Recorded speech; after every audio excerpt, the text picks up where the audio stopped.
Compressões torácicas.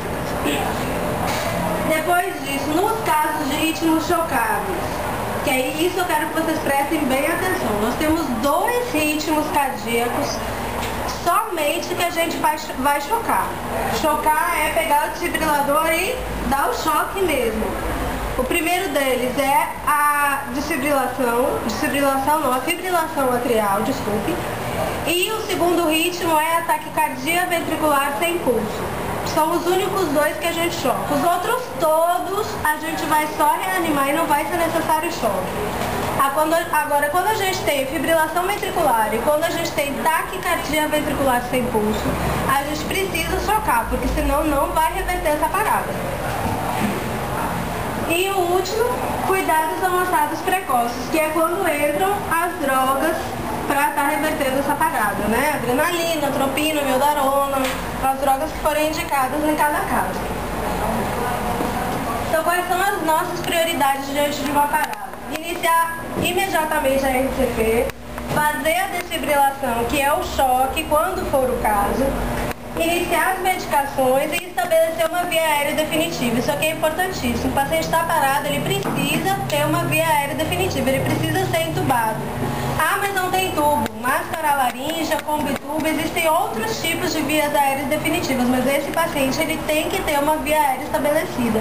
Por quê, gente? Porque ele está parado, ele não tem movimento respiratório. Então, se não for feito isso de maneira artificial, o paciente não vai conseguir oxigenar de maneira adequada.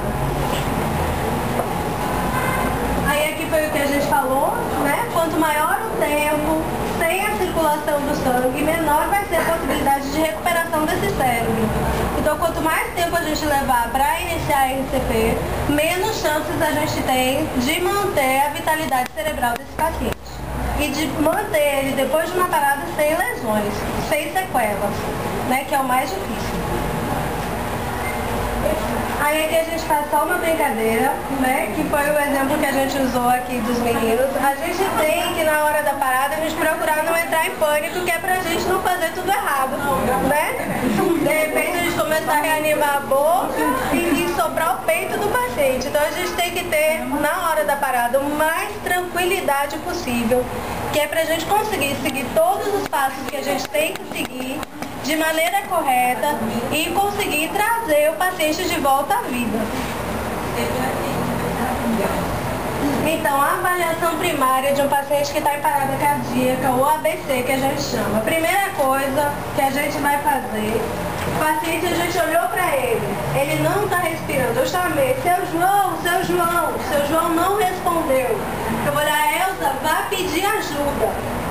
E aí eu vou realmente confirmar para ver se seu João realmente não está respirando. A primeira coisa, gente, abrir via aérea. Porque às vezes o paciente está respirando sem respirar só por simplesmente a posição da cabeça está fazendo com que ele tenha uma obstrução de via aérea, pela língua ou pela própria posição. Então, eu abri via aérea, mesmo assim, ele não respirou, não tem movimentação torácica. Como é que eu sei que não tem? Ver, ouvir e sentir. Eu vou olhar para o tórax, eu vou sentir o ar, o movimento do ar, e eu vou tentar ouvir essa respiração. Então eu vou ver, eu vou ouvir e eu vou sentir a respiração. Não vi nada, o paciente realmente não está respirando. Então eu vou eu vou fazer duas compressões, duas ventilações de resgate com o meu ambu.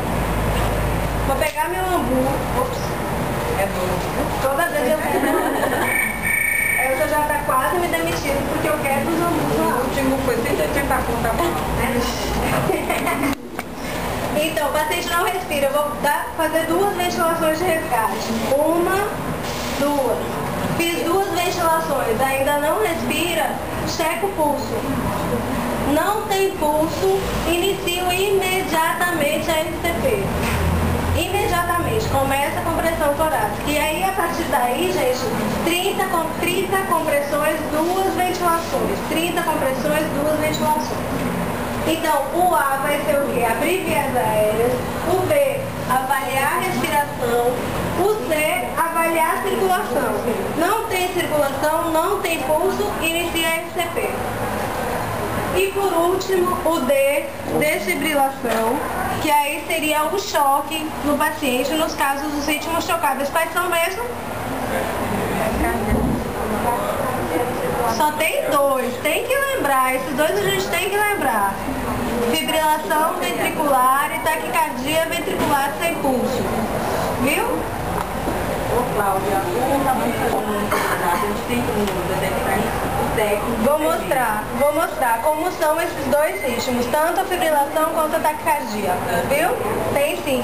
E é importante a gente saber detectar, porque aí a gente já consegue prever o que a gente vai ter que fazer na parada.